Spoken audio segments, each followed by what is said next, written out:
While you can have goals and plans, you never know what's around the corner and you don't know where your life is going to take you. If you'd asked me at 21, will you be a property investment advisor, a best-selling author, will you be on TV? I would have laughed in your face, even if you'd asked me that at 29. I didn't start on this career until I was 40.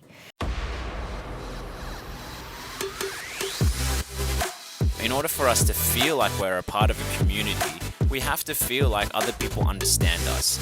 There's more to our lives and our future than what we ever could imagine. I wanted to start out by letting the people know who don't know we have a special relationship. You're my auntie. And I was going to say, it's a bit rough that we have to do a podcast for me to see my nephew. Yeah, well, that's the thing. I just wanted it to be broadcasted because, well, when we talk, it's kind of cool. It is cool. It's very cool. I love having you over, and we always have lots to chat about, and all the stuff that you're doing with the podcast has always been really interesting to me, so I feel very privileged that you've now asked me to come on. What do you find interesting about it? Look, anytime anybody wants to put out information that helps other people, it's always something that does interest me, but what I like is the way you do it in a very relaxed style. I like the conversational style that we talked about earlier. I like all of that about the Common Unity podcast. So, and you know, I don't do every podcast that I'm asked to do. So it's not just because you're my nephew that I'm here today.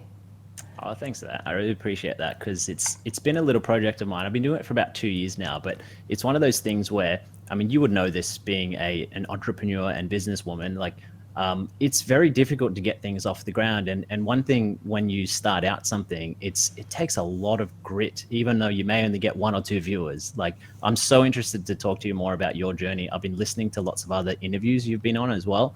Tell you what, I've learned a lot about my own auntie in this process. So tell me, I mean, I know that you started lots of different businesses before Destiny really took off. Tell us about that. Look, I guess I've always been very entrepreneurial because I was raised in a family with a father who was a businessman.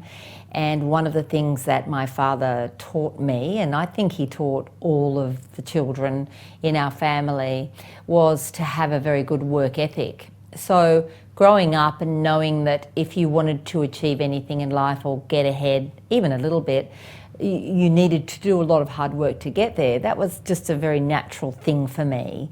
And I think also I'm the kind of person, I guess one of my big weaknesses is it can be hard for me to take direction from others, and it can be hard for me to be told what to do.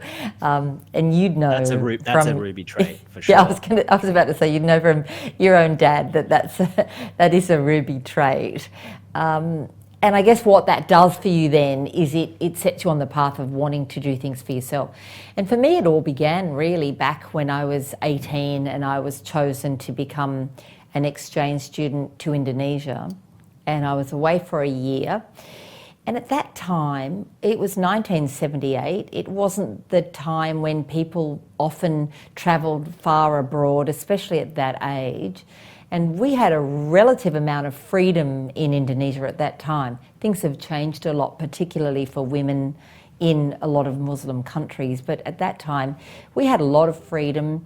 And so I did a lot of traveling in Indonesia. I did a lot of different things. But I also did a lot of presentations to Rotary groups, and I was required to appear all of the time and speak about, first of all, my experiences from home, and then when I returned home, speaking at Rotary clubs about my experiences overseas. And I guess it gave me a lot of real confidence early on when I was still quite young, which also then gave me the confidence to have a business of my own. That business, my very first business really was a training company. I had been working for Westpac for about 4 or 5 years, and that's a whole podcast in itself about how I was able to move fairly quickly through the ranks in Westpac to move into their training centre, which is where I really, really wanted to work. And then when I had my first child and left the bank, and back then women couldn't go back, or people couldn't go back part-time, it was full-time or nothing. So I found myself at home with a child, but all of this creativity and desire within me. So I got a job in a pharmacy, which led to me also becoming the person who trained all of the managers in the video stores that the chemist owner also owned at the time. The store's name was Hollywood Boulevard, and he needed training for all the managers of the new stores he was opening. And so I just began a business. In fact, most of the businesses that I've started we've begun them out of a need that we've seen, and we've responded to that need. So I started my own training business. I was 24 years old, and I would offer training courses for managers of video stores. Of course, I knew nothing about video stores, but I did know at that stage a little bit about supervision and management, because I'd been training supervisors when I was in the bank. Yeah, well, I learnt that you, when you got the Telstra Business Woman of the Year, subtle brag, by the way, congratulations. You talked a lot about how you were you had the imposter syndrome, and you weren't really sure like what's going on and how did I win over these other people. Do you think that part of it is, that there's a lot of grit that goes on to run all those different businesses, with all this stuff that you did along the way? I mean, why was it that destiny was the one that really stood out, and what is that grit that that created this imposter syndrome? What happened there? Yeah, I guess when you're as busy as I've always been, and Brendon, you come from a large family yourself, so you know exactly what it's like to be in a household of chaos, which is pretty much shout to be heard. That's That's pretty what muwhat it is. You do, yeah. It is, and that's it's a what I think household comes chaos. out here, by the way, because you can't just have a small business. It's no, we're going big because we need to be heard. Exactly. So, household, I had 5 children, all under 10 when I had the last one. Chaos reigned in the household, but at the same time I was trying to, I guess, earn the money along with my husband, of course, to raise those kids. I was trying to run a business. Everything happens at once and you become a really, really busy person.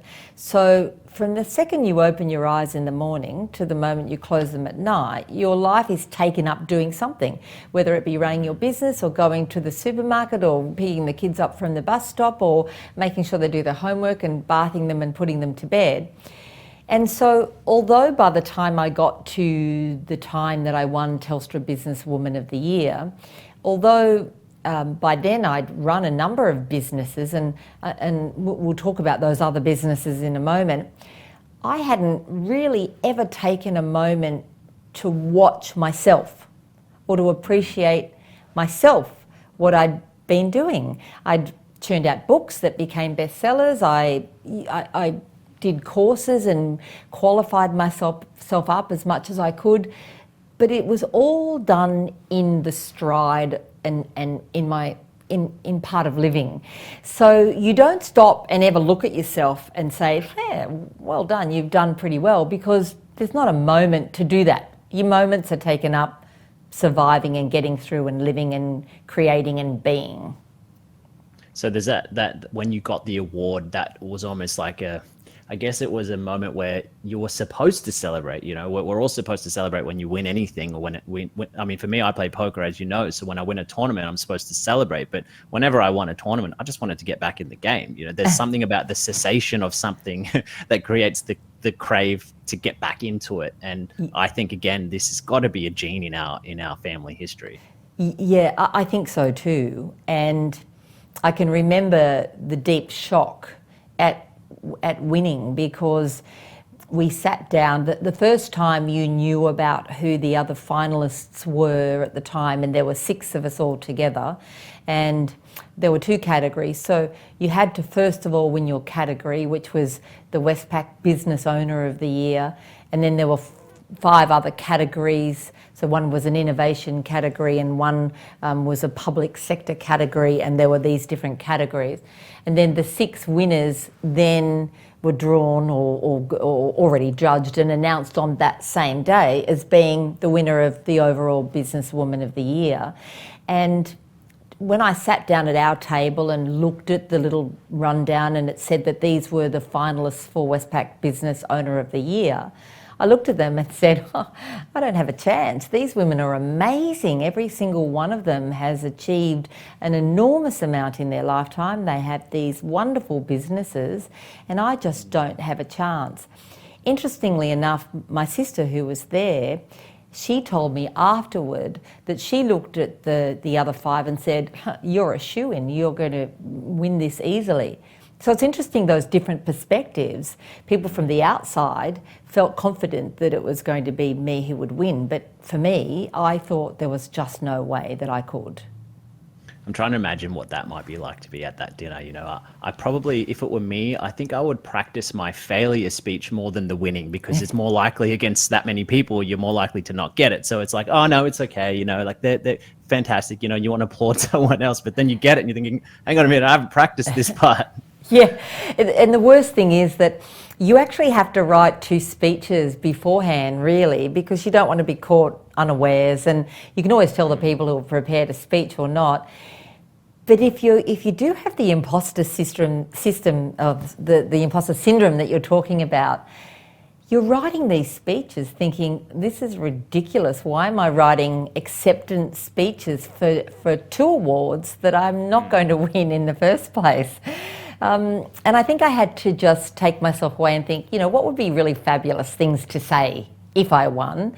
And then you keep those speeches in your pocket, because you don't want anybody to know that you've written them. Because if they know you've written acceptance speeches, then that just exacerbates the whole problem, and then they think that you think you're going to win. And so you sit there with your secret speeches in your pocket, and then you win the first category, and you've got to remember which pocket was which speech. Oops, wrong speech. Yeah. So you don't mix them up. Yeah. But I do recall, and it's a fair while ago now, but I do recall just this overwhelming feeling when they announced my name of shock and gratitude, and just, yeah, it's a wonderful feeling. There's a big feeling of responsibility that comes with that as well, though, because what did you say? realise... I want to know what you said. You tell me about the responsibility in a second, but what did you say? I want to know what was in the thank you speech. Or the speech. Yeah. Oh gosh, I'm not. I don't know sure where that to find it. I don't know that I can even remember exactly what I said, because it's quite hazy and hastily scribbled notes. I didn't You would even... have been in a different state of mind altogether, I imagine. Like, yeah, and I didn't even write them beforehand on a computer. I had handwritten them that morning while I was having breakfast, because I suddenly went, oh, better have a speech ready, and I hand wrote them. So they would have tossed them away afterward. I can remember one of the things that I did refer to, and my sister would recall this as well, and I did talk about the fact that I felt fortunate to be in a generation of women who no longer really had a glass ceiling, even though it does exist a little bit in some industries. But even if some industries still have a glass ceiling for women, and I'm happy to talk more about that if you want to, in my generation, we felt that we could break it. We felt it was possible to break that glass ceiling if we tried hard enough. Whereas my sister, who is essentially a generation before me, she's the oldest in our family, and I referred in the speech to the fact that in her generation, the glass ceiling was very much there, and you didn't even think about whether you could get anywhere near it. But for my generation, we were starting to smash through that glass ceiling and achieving things that women before us weren't given the opportunity to do. I do want to talk about that, actually. But before we get onto that, you were talking about the responsibility that came with winning the award. Yes. The responsibility is huge, because not only do you have to spend your year going around and speaking to different groups, mostly women, but definitely mixed groups as well, about your experiences and about what got you to where it got you. And depending on the group, that presentation had to change. So depending upon what they were wanting in terms of, this is what we want our people to hear from you and learn from you. I mean, that's one thing, and I'm not fazed by that because I've been doing public speaking and events and expos and television for so long that I don't have a problem. You're a natural. This is why I'm trying to get you to relax a bit. You know, there's no agenda here. There's no time limit. Yeah, and that's the easy side for me, to do that, to just be able to get up and talk anytime I need to. The responsibility was more about the fact that you suddenly become very aware that when you stand up on that podium anywhere in front of anyone, they are all looking to you to take something away from you. They all want to take something home that they can perhaps apply in their own business or their own life and in some way better themselves. And that's a big responsibility.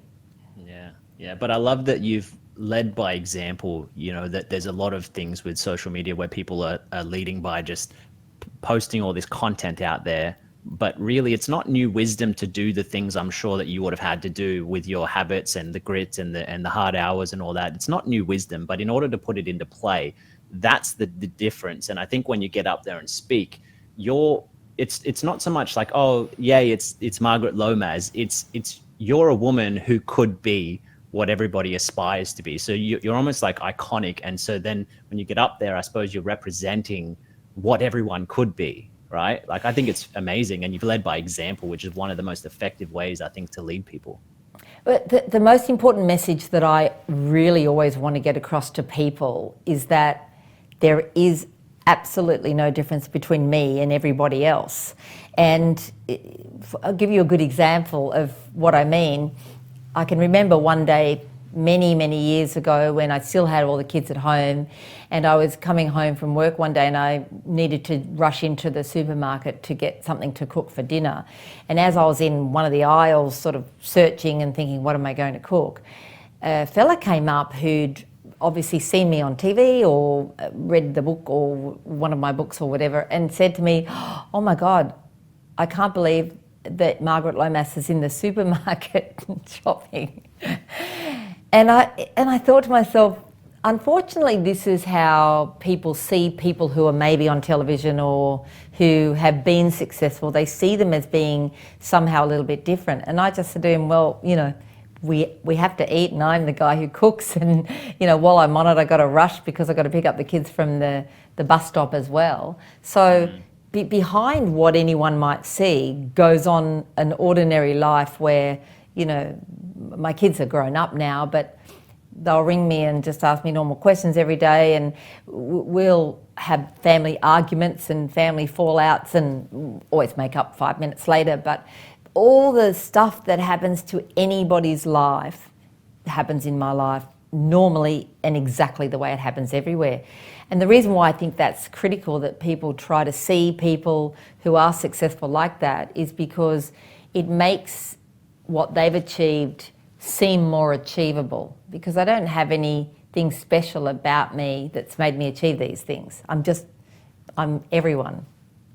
I think that's okay. So we're starting to get to the crux of where something like the imposter syndrome can come from, because in your mind and in your personal experience, that's what you think. But from the outset and from what we see, it doesn't quite appear that way. And really, there's a reason why not everyone can create their own businesses and take off in the way that you have. Because yes, part of it is that, well, you are still a normal human like everyone else. And no matter how much money you have, you can't avoid things like health issues and, relationship issues and all those things you were talking about.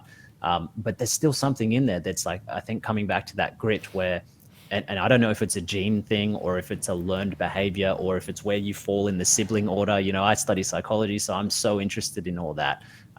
What things about the other stuff that you've implemented can you share with us?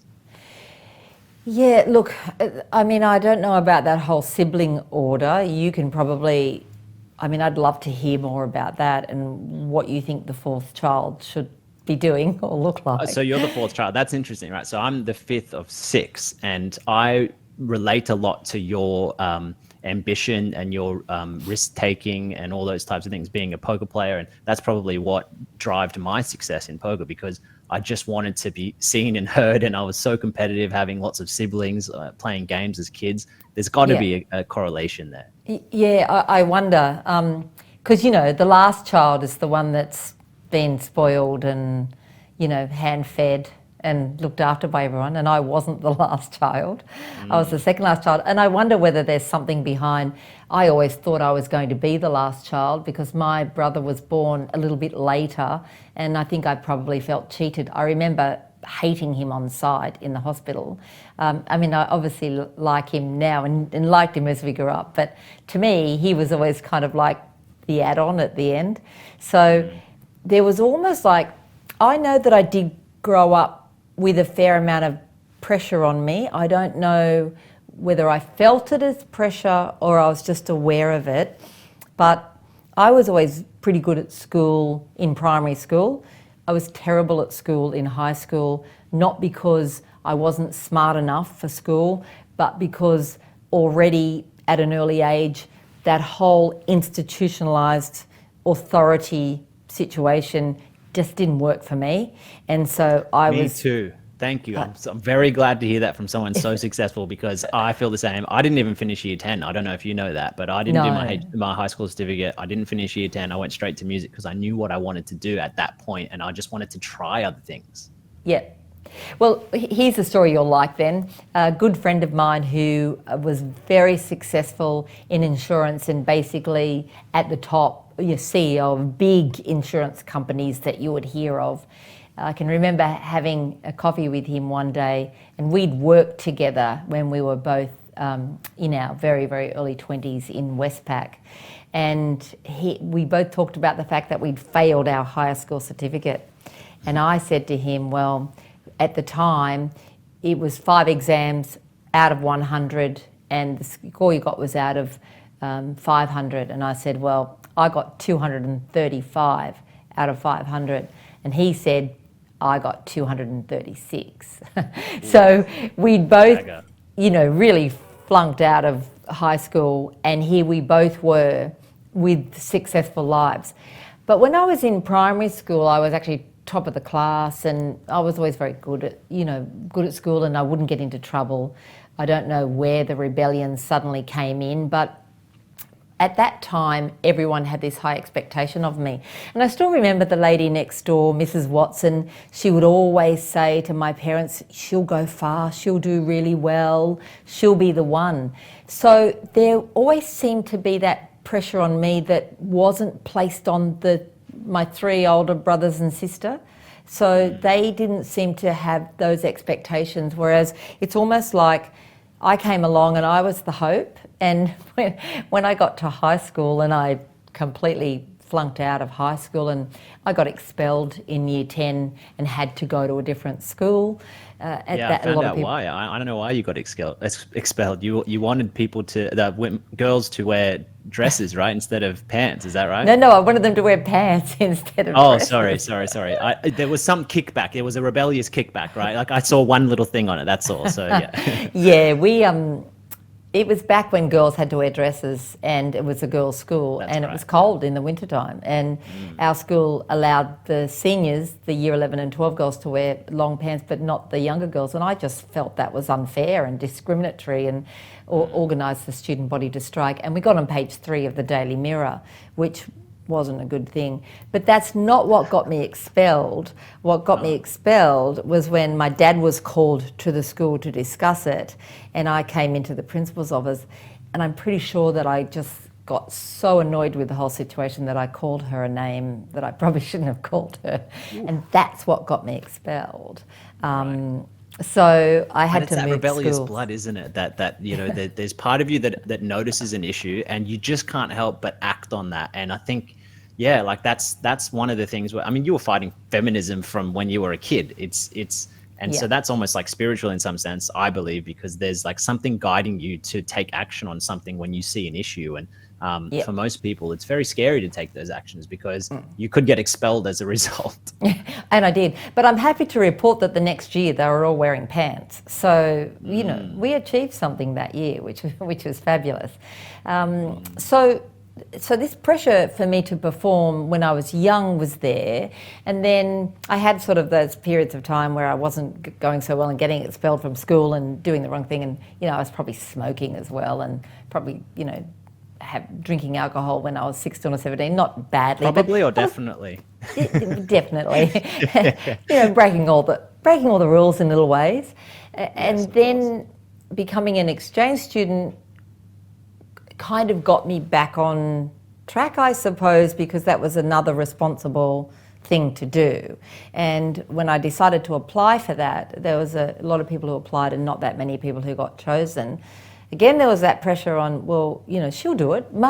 People would always say, she'll do it, yeah, she'll get that.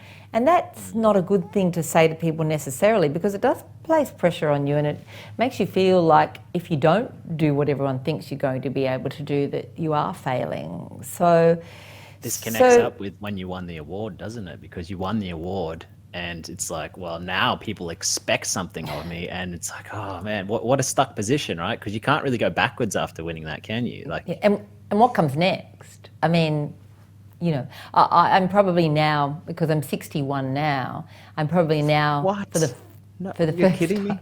Sorry, continue. You know how old I am. I know how old you look. Very beautiful. Oh, young. It's another Ruby gene, by the way. You know, most people don't know that I'm only 23 and I look, you know, probably 21. Well, you only look 23 to me, but so now that I'm in my 60s, I'm actually finally reaching that point where, while I've still got a lot of goals and ambition, I'm no longer feeling that pressure to achieve. I don't feel that pressure to be any more or any bigger or any greater. I have a lot more contentment in my life than I had before, and I can look at what I've achieved now and think, yeah, you didn't do too badly.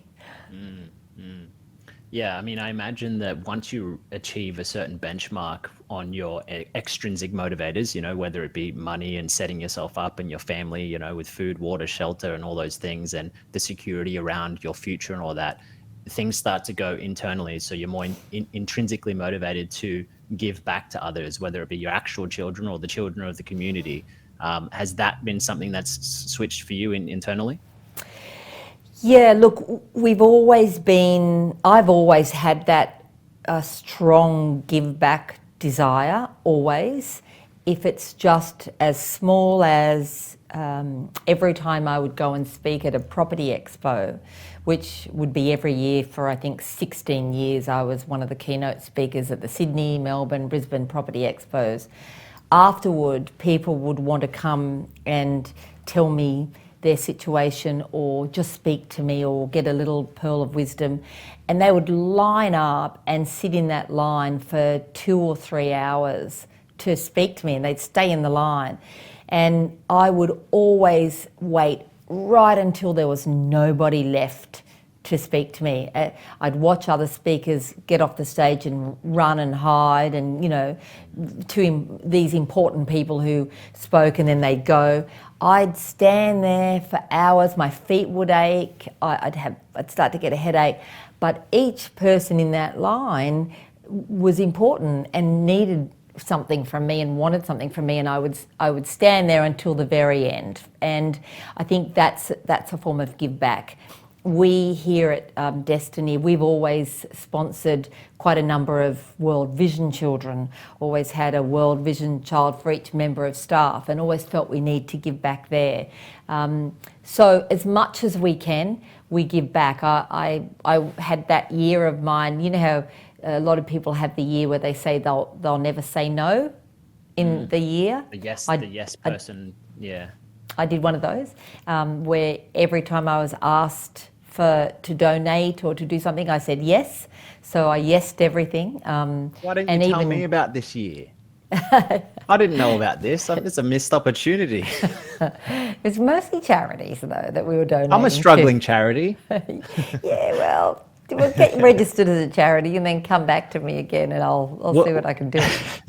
Well, I think, I mean, that's still obviously coming out in you. I think it's fantastic what you've been able to do. And it's almost in some ways a moral obligation when you get enough, you've got to start sharing and spreading it around, right? And even just your intellectual property to share that around as well, not so much just in the form of money giving. And one thing recently I saw with Paul Murray, you just talked about your adopt-a-shop idea when the lockdown started. And you know, I love that you had the idea and then 3 hours later there's a website and it's all up and running. And that's the entrepreneur grit that I'm talking about, because it might seem easy to you, but I don't think it's that easy for a lot of people to put things into play. It's very risky. It's very scary. Yeah, and I do have to, again, that's another weakness of mine in that I often think, oh, for goodness sake, what are you doing? It's not that hard, just do it. But I have to stop myself and say, well, for some people it is.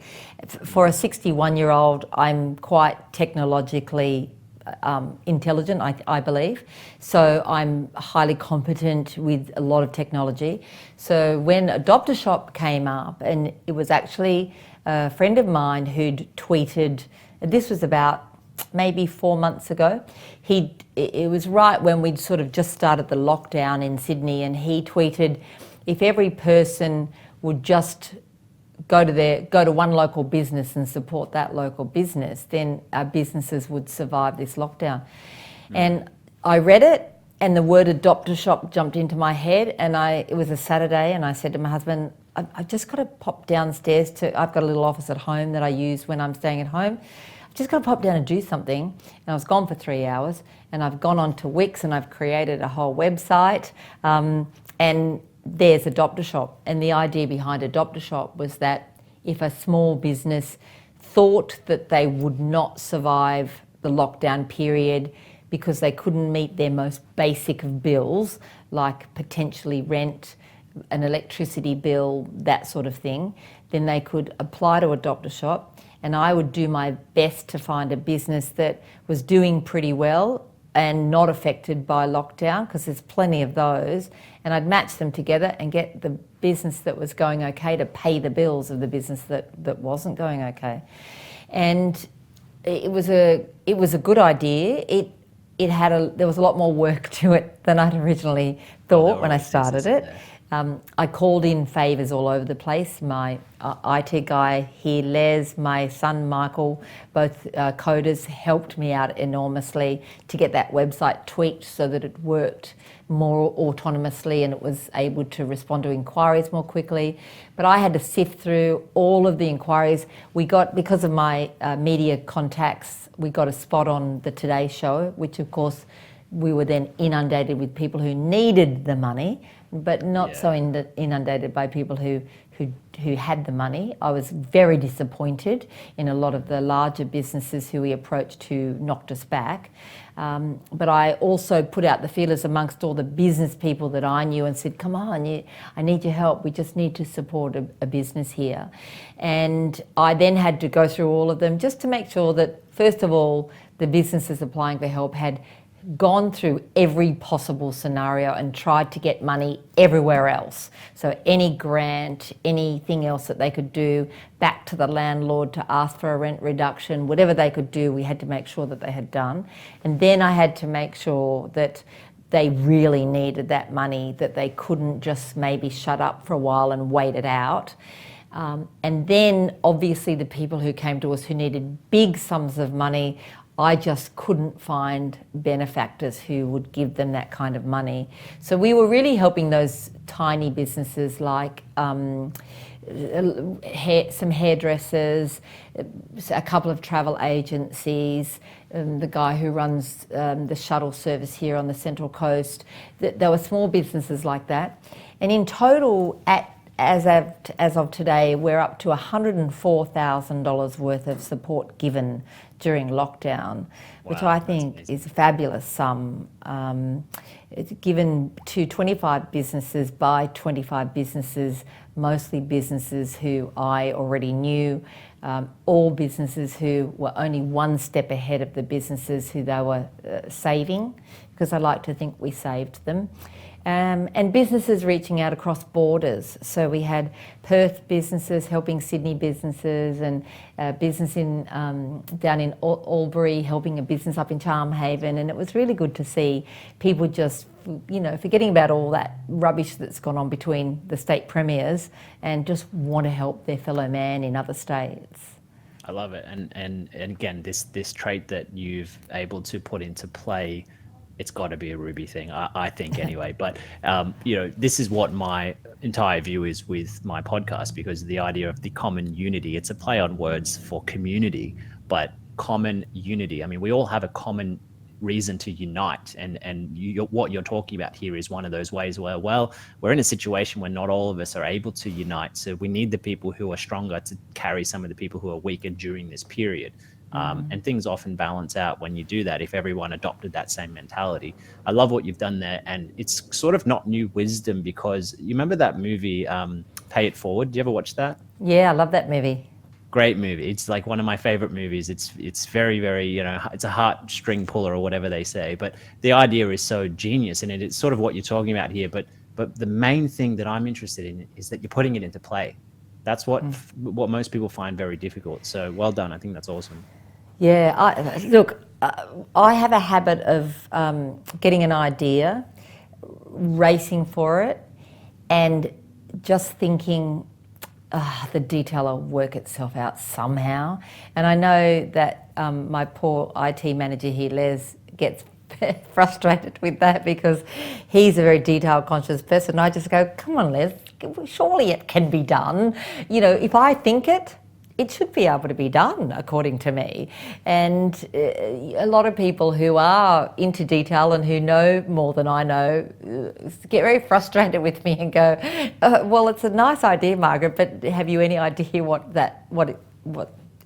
we have to do to get that achieved? And I think, we'll sort that out when we come to it. Yeah, and I do that. I'm very, very much like that. I'm also good at finding an answer, or trying to find an answer, or finding close to an answer, or getting close enough to something so that someone else might go, well, that's not the answer, but hey, good try, this one will work better. So I am good at doing that. Another one of my big weaknesses is that I'm big on idea, I'm big on original effort, and I'm really small on the tail end, because I get over it quickly. And once it starts to get too hard and too much detail, it's like, can someone else just tidy that up for me and fix that up? Which is a really big weakness. Is I'm not good. I am good at seeing things through, but I guess I have a short attention span. Is that a Ruby trait? Yes, it is. Like, I mean, when I reflect on my journey, like I've had, even when you talk about not being able to work like in organizations with multiple people as more of an ant in the game or whatever, you needed to be more innovative and have the freedom to test these things and to try them. And requires a lot of strength. But as you mentioned, there's weaknesses involved in that, which is you start something and you're super passionate about it, and then 2 weeks later it's like, I couldn't be bothered, and you're onto something new, and you need to have that, right? And I think, like, when you look at something like Destiny, clearly that's been one of your most successful things, but there's probably 90 other failed things before you find the 10 things that work, right? Can I say that I think it can't go without saying here that if you want to build a business like Destiny, a person like me wouldn't have been able to do that on my own. I'm great at the front end, I'm great at the ideas, I'm great at all that sort of stuff, but because I'm not so good at the detail, you do need to be able to team up with someone who fills in the gaps that you have. And the difficulty with that is when it comes to business, there are many failed businesses because the partnership itself failed. And there are also many failed marriages because the two partners of the marriage went into business together. So for Ruben and I, we went into business together. He was a policeman, I had my training company. We'd seen an idea which was similar to what we first did at Destiny. When we began Destiny, we used to just help people to budget better and to pay off their mortgages earlier. We didn't help them to buy property initially, and someone else was doing it at the time, but doing it badly. We thought badly, and we both said, hey, we can do that better. So we started that business together, and we're complementary in that all of those weaknesses I have are Ruben's strengths. So he's also very detail conscious, sometimes a little too much, to the point where it drives you mad, but it's a good trait. I will edit that part out, so he doesn't see that. It's a good trait though, so he's very detail conscious. So he fills in those gaps for me. Now, of course, then what happens is if it's someone that you're married to, you rub against each other, and it can be really, really difficult, and that can be then hard for your staff because you can't be at work arguing with each other when you've got staff. So that's difficult. What we tried to do early in our business, and I think this is a good learning point for couples, spousal couples who are together in a business, is early on we made very clear lines of demarcation in the things that needed to be done in the business. And we said, those things are your responsibility, those things are your responsibility. And then we made a pact that we wouldn't interfere. I think the problem when partners, whether you're married or not, when partners are in a business, is that they're both trying to run the business together, and that creates friction. You have to separate out everything that needs to be done in a business, allocate it to the person, and then hand over both trust and responsibility to that person. It was harder for me to do that than it was for Ruben to do that, because I always think I can do everything better than everybody else. And I often think, well, my idea is going to be the best one out of all the ideas. It's just unfortunately, again, a weakness of mine. But I had to learn that if Ruben had an idea that was different than mine, it didn't make it worse. It could have even been a better one. And that if he did something that I didn't agree with, especially if that thing he did failed, I couldn't criticise it. I couldn't say, oh, you should have let me do that, or why did you do it that way? Because we had decided on that demarcation, and those things were his responsibility and these things were mine. And I think that's what has kept us in business together for 25 years now. So then, okay, here's a question for you. This should be an easy one. Do you love each other? Oh, there's just absolutely no other answer to that than yes. We are more good answer. more content in our lives together now. We often sit in our unit there in Terrigal on the weekends and almost congratulate each other on the fact that here we are, we've raised a family, and I'm not going to say it's been roses, it hasn't been roses. There's been a lot of things that have happened for us, lots of very, very negative and bad things that have happened for us, but we've come out the other side, and we probably love each other more now than we ever have, and respect each other more than we ever have, and we're more tolerant of each other's differences than we've ever been.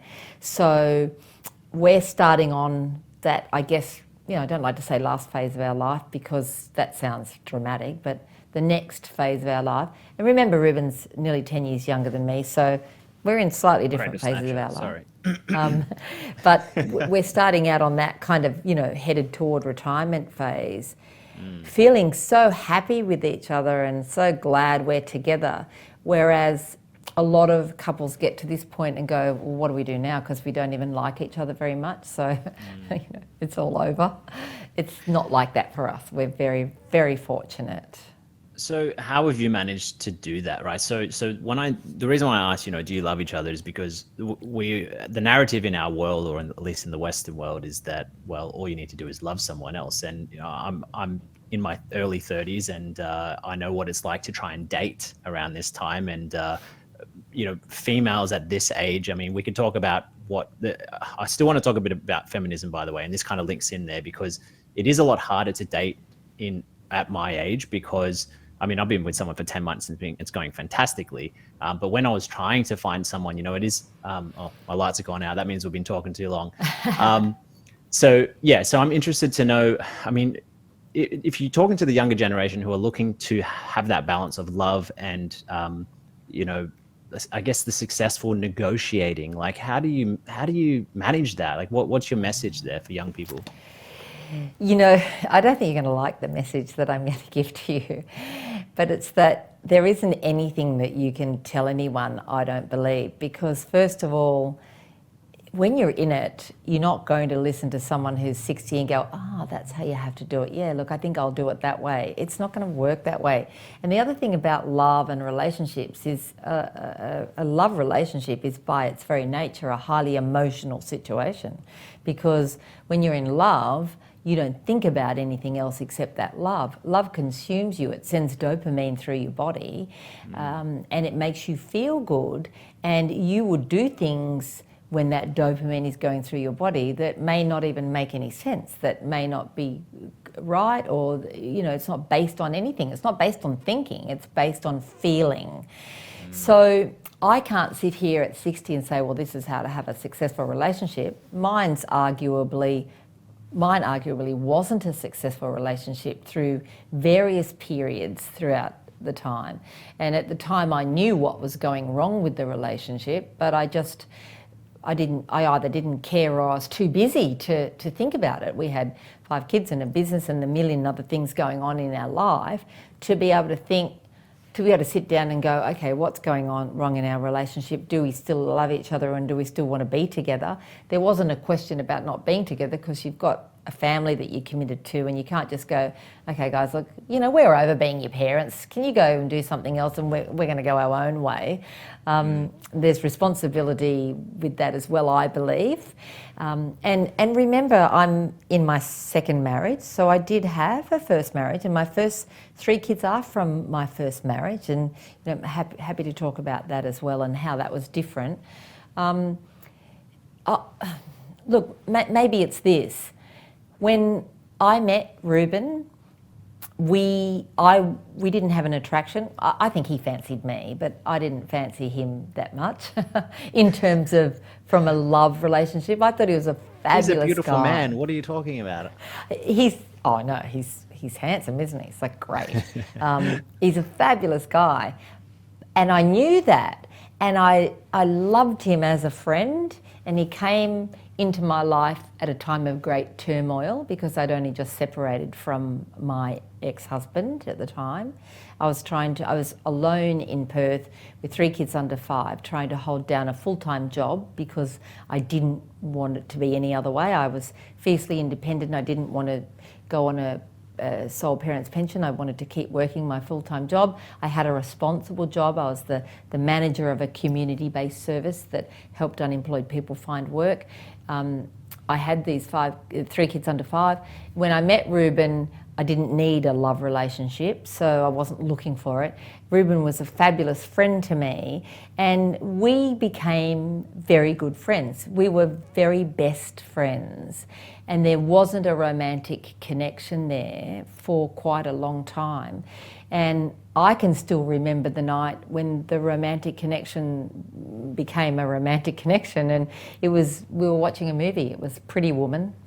We went out, we'd been out. It was the first time in the 18 months that we'd known each other that we actually went somewhere. We used to just, because I had the kids, Reuben would come over and have coffee and dinner, and we'd talk and watch TV. We went to the movies. For some reason, he held my hand and I suddenly went, oh, I can feel an attraction there, and it just hit me like a lightning bolt. Maybe the lesson there is that the fact that we began as best friends, even when the love was going awry at various points throughout our relationship, the best friend status always remained. And so we never wanted to lose each other as best friends. You know what it's like, you have a best friend, you would do anything for them.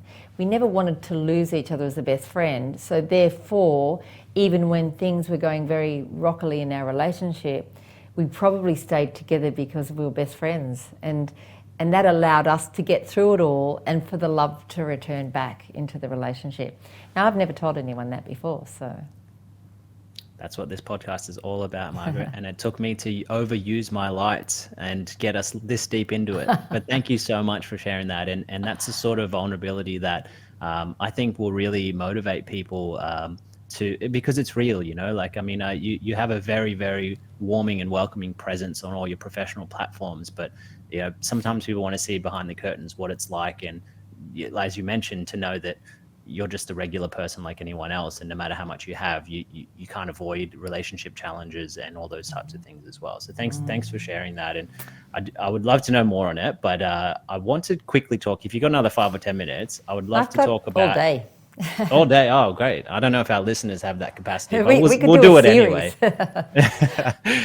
So I want to talk about, let's say, feminism as a general term, but there's a lot that's packed into that. Now, I want to let you know that I was foolish enough to bring this up with my partner last week. And I'll tell you what, it didn't end well for me. So I'm motivated to talk to you about this. And I'm sure you've got a lot of this spotlight of business woman of the year, you know, like when it could be just business person of the year. And then you were going around talking to women, like that's your message and your audience, I suppose. Like, what has been your experience, and how has that changed over time with the idea of motivating women in the workplace, or just in general for that matter? Look, again, I might disappoint you a little bit because I'm not a feminist at all, and sometimes I get a little bit annoyed with feminists and the lengths that they go to, because that's why I use the feminism in my inverted commas, because it's a very, you know, no matter what the topic, sometimes people can go too far and sometimes people don't go far enough. Yeah, so yeah. And I think, you know, I don't know whether it's just because of my age, but I've been around the block a few times, as you know.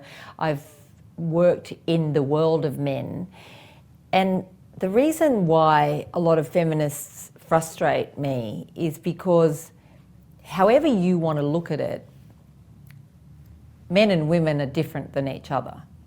Women have a lot of really good characteristics that men could use. I imagine men have characteristics that women can use as well. I can't think of any characteristics that any bloke I know has got that I really want, but I'm sure that there's a lot of stuff there. Yeah, so you're talking biologically and mentally, right? Like, you know, biologically and mentally, because we do. Yes. We definitely think mentally. I remember writing an article once about the differences in how men and women buy property. And it's very notable. There's huge differences to how men and women invest in property, and what their goals are and their aims. What are they? I'm curious. Oh, look, just off the top of my head, a man will buy a property almost to win, you know, to beat the other people and to get a property and to, you know, get another property into his portfolio. And he'll go for number. Women will go for quality of property, and they'll plan it more and they'll think about it more, and they'll be probably more emotional in the buy, whereas a man's less emotional in the buy. So for a woman, it's a much more planned approach, but her emotions can interfere, which makes her a bad negotiator. For a guy, it's more a winning approach, unemotional, so he can probably negotiate better, but then he'll also probably often buy more carelessly, and a woman would spend much more time doing all the research and finding the better area, whereas the guy just, you know, wants another property. This is very generally speaking, but it's what I've observed from our clientele. So when you say generally speaking, from a psychological point of view as well, that kind of matches up with what I've learned, because when you look at men and women, there's far more similarities than differences. We actually know that, but we only ever talk about the differences. You know, men are from Mars, women are from Venus, and all that.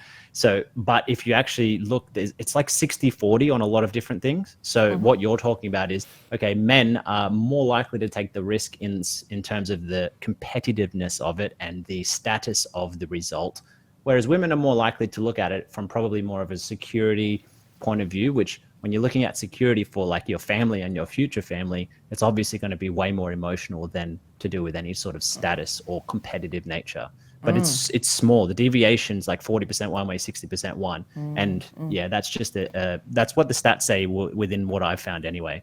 Yes, and it's in business as well. It's always been my experience. A good example of a difference in business between men and women is a man in business will guard his business secrets and keep them to himself to get the competitive edge. Women in business, even if they're in the same industry or even the same, you know, the exact same job almost, they will share their secrets and work collaboratively together, and not feel quite so bad about the fact that if another woman in the same business does better than them, they kind of applaud each other's success.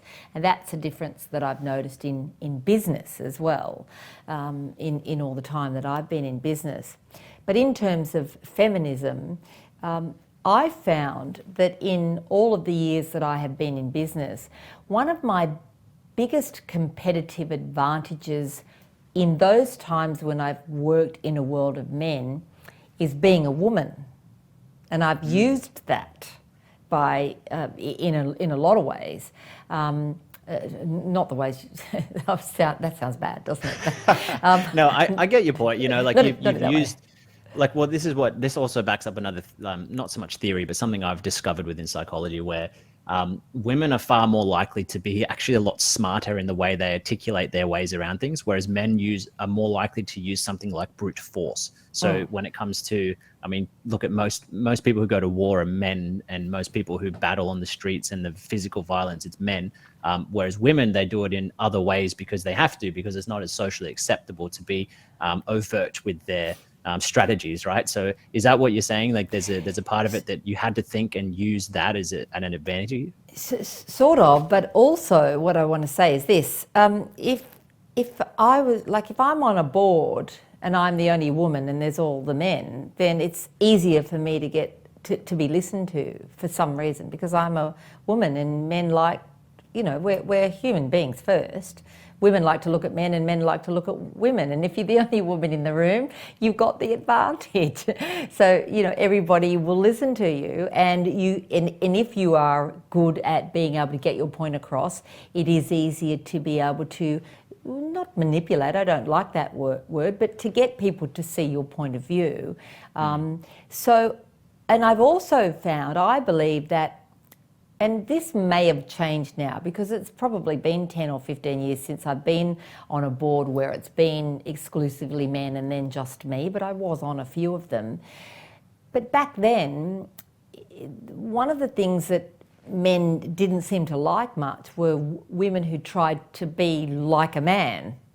So I have always used my femaleness to my advantage in that way. So I've used the differences between men and women to my advantage in staying a woman and being a woman and using all of the differences in how I do business, rather than try to be more like a man to fit in, if that makes sense. Absolutely. And it's sort of funny, if I reflect on even just being a male, wanting to go up to, let's say, the stereotypical, no, not stereotypical, the common issue of a man going up to a woman in a bar and saying hello, we get so nervous, and like the rejection of a woman could be so crushing. And I think that there's part of every male out there that can be heavily intimidated and scared by any woman who is able to stand their ground and stand up tall, right? Like it's, yeah, I mean, I love that you're able to bring that in. But the strength isn't in being intimidating. That's the point that I'm making. The strength is not being intimidating. The strength is in being a woman and being able to work on that and know that, you know, that's how a man feels, and almost work on that chemistry that can happen between men and women to get things along to where you want them to be. So it's not about being intimidating at all. And what I've always tried to do is to not be an intimidating woman in a situation like that if I can. And I find that's better than being an intimidating woman. You know, I wouldn't be a bloke for billions of dollars these days, because it must be terrible. You've got to be careful, especially in the workplace these days, that you don't look sideways at a woman, because sexual harassment suits everywhere, and you know, there's a lot of that going on that's making it very hard for people to just be people these days, I think, and just to relax with each other in a room. There's rules now that there weren't around, and a lot of those rules are good because there was a lot of stuff that went on. I know when I was a late teenager and early 20s in the workplace, there was a lot of stuff that went on. But I think we've overshot the mark now, and we've just made it impossible to be able to even speak to each other. I was talking to someone the other day, a fellow I know who runs a business, and he said he went into work the other day and one of his staff members, who's a female, had on a new jumper, and he said she looked gorgeous in it, and he wanted to say, you look gorgeous in that jumper. But he stopped himself and thought, well, be careful, I'm the boss. If I say that, it might be taken the wrong way. And I think that's a very sad thing. Yeah, I see what you're saying now, and it sort of goes it's interesting to me because as a male, I've worked in a couple of offices, believe it or not. I worked in some sports betting offices, and it was heavily male dominated. And one thing that I found funny was, I mean, I'm a more of a feminine kind of guy anyway in this sense, but I like to compliment guys on what they wear, and I wouldn't hesitate to do that. So I can understand though. It's like, I have a female coworker and I have a male coworker, and I can say to my male coworker, man, you look really good in that suit or those pants or whatever, but I wouldn't say that to the females. So we are tiptoeing around it in some ways, aren't we? Yeah, and it's unfortunate that it has come to that, and it's gone silly in some government departments where you can't refer to someone as a he or she, it has to be a they. I mean, we are he's and she's, and some people aren't he's or she's, and that's fine, but I'm not a they, I'm a she. And you're not a they, you're a he. So why can't we use the pronoun that suits the person? And it's, Look, I'd love to talk about gender pronouns, but that'll be a very long discussion. But I see your point, and I think overall the fast answer to this is just to treat everyone equally, right? To treat everyone with respect, and have banter with everyone, have I don't know, just like connect in a more organic way without having to tiptoe around everything. But I'm interested to know, like, what would your message be to, because you've spoken to women a lot on how to empower them, but what would your message be to men, and young men specifically, on how to support women in the workplace, or just in general, but more specifically because you're in business, in the business workplace? How can men do it better? Look, I think there's one really clear message for men, and whether it be in life or in business, and I think it's not a new message, it's not my message, but it's one that definitely resonates with me, and that is that women don't need you to give them a solution, they need you to give them an ear. That's it. You have to be able to learn. Men have this, and again I'm speaking generally, but men have this habit. You mean in the workplace, right? Yeah, I'm talking about both the workplace and life.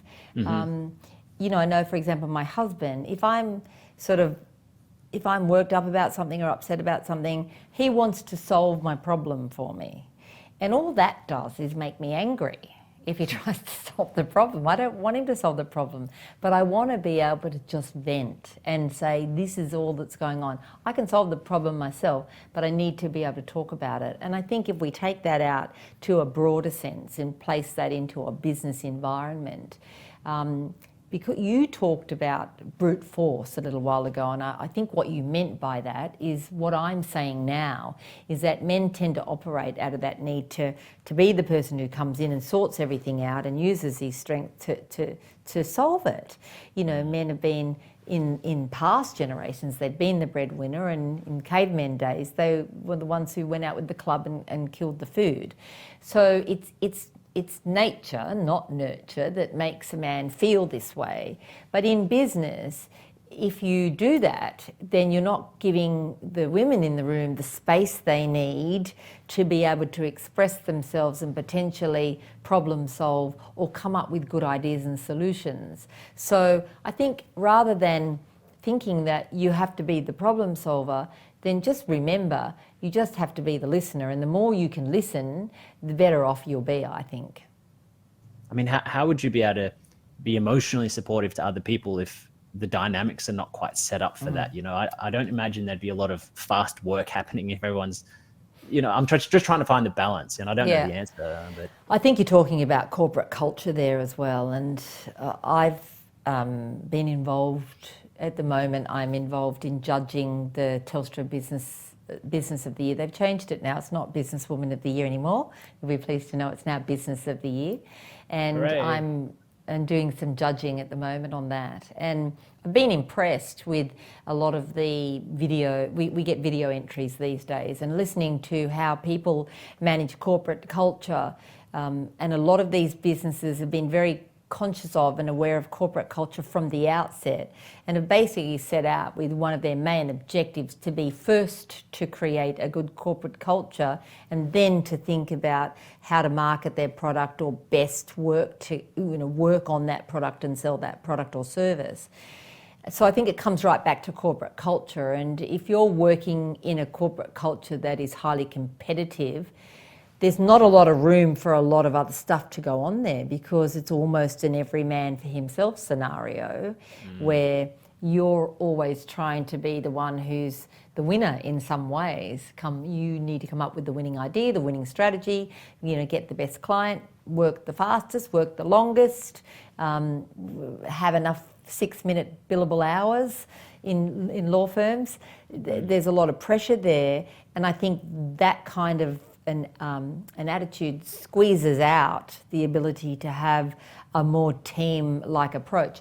If I owned a law firm, I'd be trying to have a corporate culture, and I know it's hard in a big firm, but a corporate culture whereby, one achievement is a team achievement, not a single person's achievement.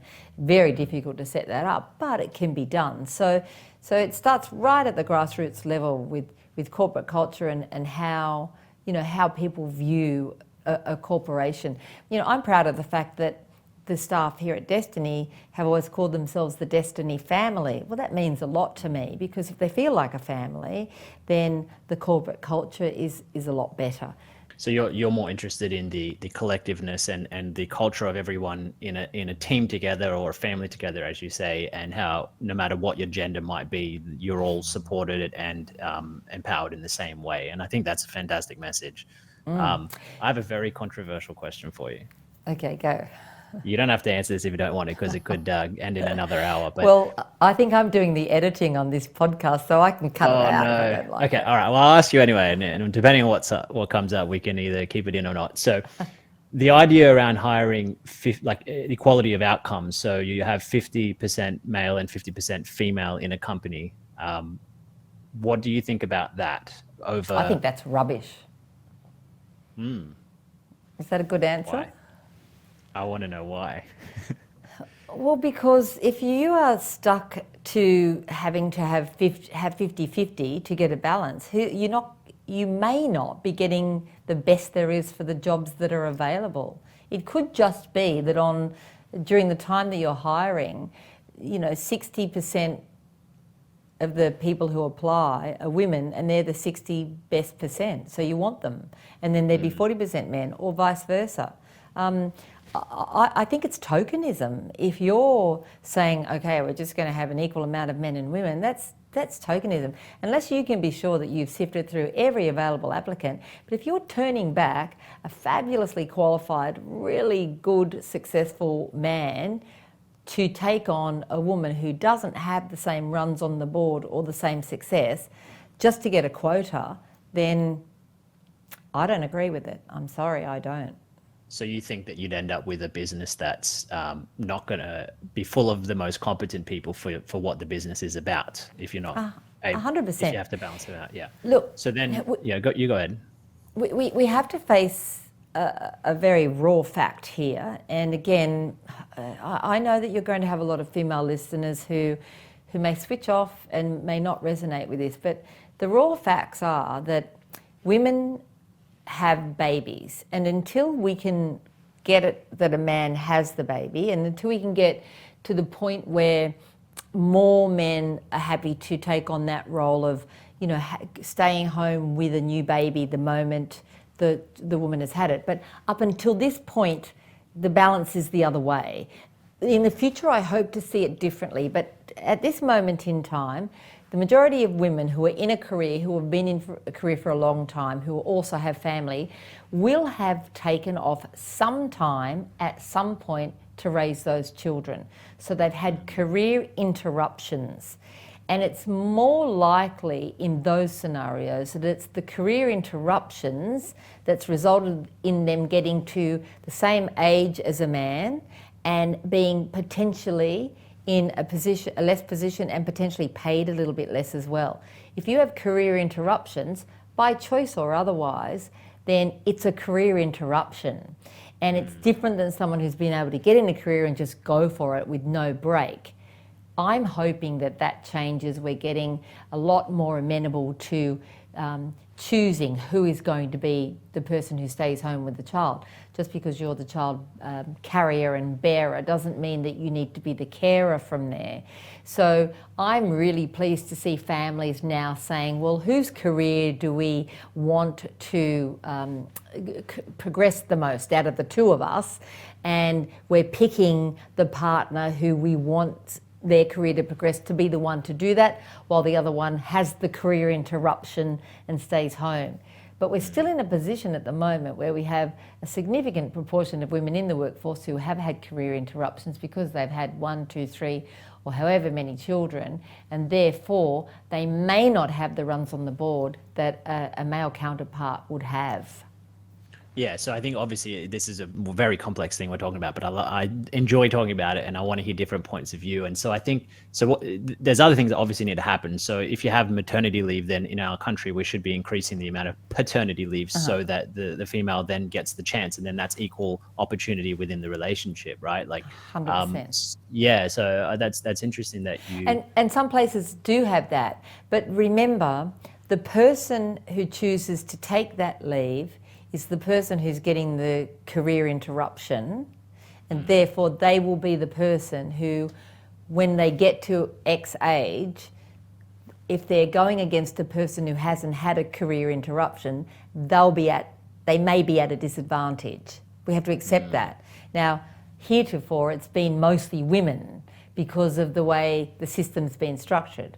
That women have been expected that if they bear the child, they care for the child, and they take that interruption in their career. And that's a hangover from the days when, a woman's career was working at the glove counter of G.J. Coles before she got married, and then she stopped when she got married to have and raise the children. Slowly that wheel has turned and we've seen changes, and it's really very recent times where paternity leave has even been granted. Certainly when I had children, and my oldest is 36, my youngest is 26, there really wasn't people taking paternity leave. It wasn't on offer anywhere. Now that it is on offer, we would expect that in another 20 years' time, we may not have that same imbalance in wages for women and positions on boards and positions for women. And because by nature the population is, 50.2% men and 49.8% women, we may see that it naturally evolves into a balanced workforce of that 50-50 you're talking about. But at the moment, we still have women who didn't have those opportunities to continue their career, and therefore it's falling more to a greater amount of men than women in a lot of firms because of those career interruptions. So you've seen that. Yeah, no, I'm following you. So I'm picking up what you're putting down. So you're saying within the last, say, 30, 35 years within the corporate business field, you have seen a pretty significant change, even though it's been slow. Back then there was no paternity leave. Now there's at least some, and maybe within the next few decades, there's a lot more. And then, so it is shifting, but it's just taking its time. Is that what you're saying? Absolutely. And, it's not just about having paternity or maternity leave. People still want to make a choice within their family for a parent to be in a child's life for the first year or 2 or 3 or sometimes up to school. So that's not about paternity leave, that's about quitting a job.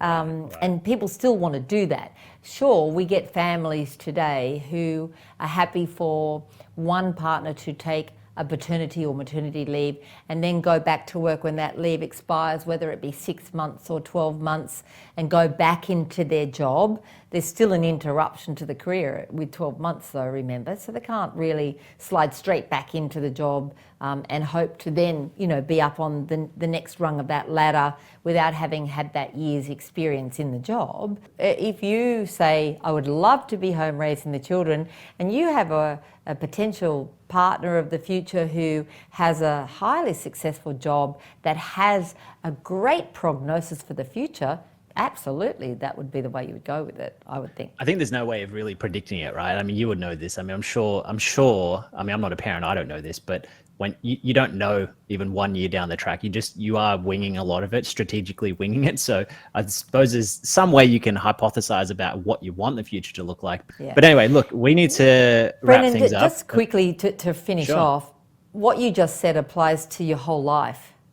Because while you can have goals and plans, you never know what's around the corner and you don't know where your life is going to take you. If you'd asked me at 21, will you be a property investment advisor, a best-selling author, will you be on TV? I would have laughed in your face, even if you'd asked me that at 29.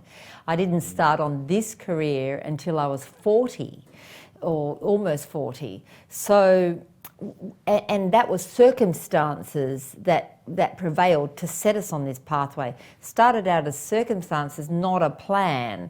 And because of the circumstances, we created a plan around the circumstances of the day. And I think that's life for everyone. I think the circumstances of the day, you need to be flexible enough to be able to change direction, change the goal and change the plan. And the only kind of goals you really should have in life are those intangible ones, like I'm going to be a good person for the rest of my life, I'm going to give to others, I'm always going to try my hardest, I'm going to be respectful to others. They're great goals, and they're goals that can stay forever. But career goals will change according to circumstances, and so will your life goals. I love that. That's like a really nice way of summarizing. That's all I wanted from the start of this podcast. I just wanted those real gems and they seem so basic, but it's just about putting them into play, isn't it? You know, the daily treat yourself like someone you should care for in the community and present yourself well, love people, respect people, be generous, like all those things. It just seems so simple, but there's stuff we need reminding on, and I love that you finished up on that. And look, I love all the topics we've got to. Clearly we've gone on for a long time here, and I really appreciate your time, and I'd love to continue a lot of these conversations, so we might have to do it again. But thanks so much for coming on here, Margaret. You're more than welcome. It was fabulous.